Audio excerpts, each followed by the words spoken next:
ఈ సినిమా జ్యోతిలక్ష్మి నాకు బాగా ఇష్టమైన కథ. ఎప్పటి నుంచో చేద్దాం అనుకుని అలా ఇలా పెండింగ్లో పడిపోతున్న కథ ఇది. ఈ స్టోరీ నేను చార్మి గారితో చేయాలని ఎప్పుడో అనుకున్నాను. 6 years బ్యాక్ ఆమెకి కథ చెప్పాను. అప్పటి నుంచి అది అవ్వలేదు ఇప్పుడు అయింది. అండ్ సినిమా కంప్లీట్ అయిపోయింది. గోవాలో హైదరాబాద్లో షూటింగ్ చేసాం. So getting ready for the release. And Charmi కొట్టేసింది సినిమాలో. చార్మితోనే ఎందుకు చేస్తాను అనుకోవడానికి మీరు సినిమా చూస్తే మీకు అర్థమవుతుంది. బాగా చేయడం కదా, అమ్మ మీద రెస్పెక్ట్ వచ్చి ఇచ్చింది సినిమా ఇది. అలాగే కళ్యాణ్నితో ఫస్ట్ టైం కలిసి వర్క్ చేస్తున్నాను. Wonderful person. ఇంకో సినిమా కూడా ఇద్దరం కలిసి ప్లాన్ చేస్తున్నాం. అలాగే ఈ సినిమాలో సత్యాని కుర్రోడి హీరో, కొత్త హీరో.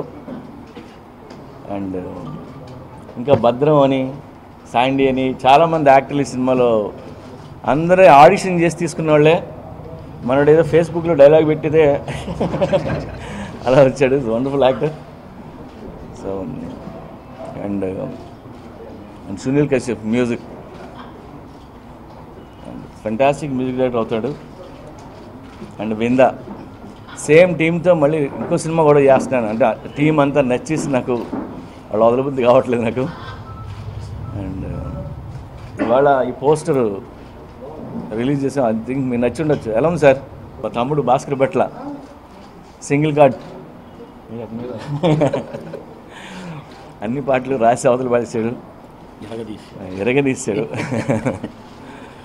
అండ్ జూన్లో రిలీజ్ చేద్దాం అనుకున్నాం. డేట్ ఇంకా కళ్యాణ్ గారు ఫైనలైజ్ చేయాలి ఎప్పుడు ఏంటి అనేది. 40 years బ్యాక్ రాసిన నవల అది. సో ఆ కథ నచ్చి నేను ఒక 20 ఏళ్ల క్రితం ఒకసారి వెళ్ళి ఆయన అడిగా, మిసెస్ పరాంగ్స్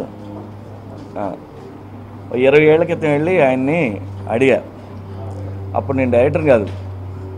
సో సార్ నేను అసిస్టెంట్ డైరెక్టర్ని, నేను ఎప్పుడైనా డైరెక్టర్ అయితే ఈ కథ తీయాలని ఉంది, నా దగ్గర డబ్బులు కూడా లేవు, మీకు అడ్వాన్స్ అది ఇచ్చుకోలేను, సో ఆ కథ నా కోసం అట్టి పెడతారంటే అలాగే లేని చెప్పాడు నాకు. అయినా అప్పటికి ఇంకో 15 ఏళ్ళ ముందు ఎవరో 100 రూపాయలు ఇచ్చారు నాకు ఈ కథ కోసం. మరి వాళ్ళు వచ్చి అడిగితే అని అన్నాడు. అంటే ఆయన ఎవరు సార్ 100 రూపాయలు ఇచ్చింది అంటే, ఆయన చచ్చిపోయాడని చెప్పారు. ఆయన చచ్చిపోయాడు కదండి అంటే, మరి వాళ్ళ కుటుంబ సభ్యులు వచ్చి అడుగుతారేమో అనేవాడైనా. సార్ కుటుంబ సభ్యులు 15 ఏళ్ళు అయిపోయింది, సరే వస్తే వాళ్ళకి సినిమాలు ఇంట్రెస్ట్ ఉండాలి, సినిమాలు తీయాలి కదండి. సరే అంటే ఓకే మరి అది ఒక్కటే ప్రాబ్లము అన్నాడు. మళ్ళీ ఒక 5 ఏళ్ళ తర్వాత నేను డైరెక్టర్ అయ్యా.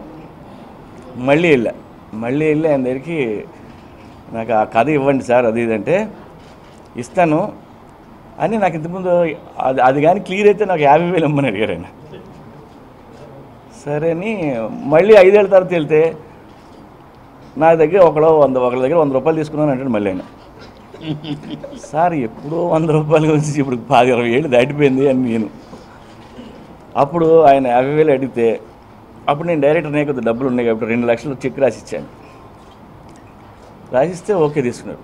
మళ్ళీ 5 ఏళ్ళ తర్వాత ఆయన ఎందుకో సరదా కలుద్దామని పిలిచి ఆఫీస్కి పిలిచి, ఎలా ఉన్నారు గురుగారు, బాగున్నారా, అది ఎప్పుడో చేద్దాం అనుకున్నాం కదా, అది ఎప్పుడో చేస్తానంటే ఈ 2 లక్షల చెక్ మళ్ళీ నాకు ఇచ్చాడు ఆయన. అదేంటి మీరు సబ్మిట్ చేసుకోలేదా అని అడిగా. అంటే లేదు, ఒకళ్ళు 100 రూపాయలు ఇచ్చారు, 25,000 కదా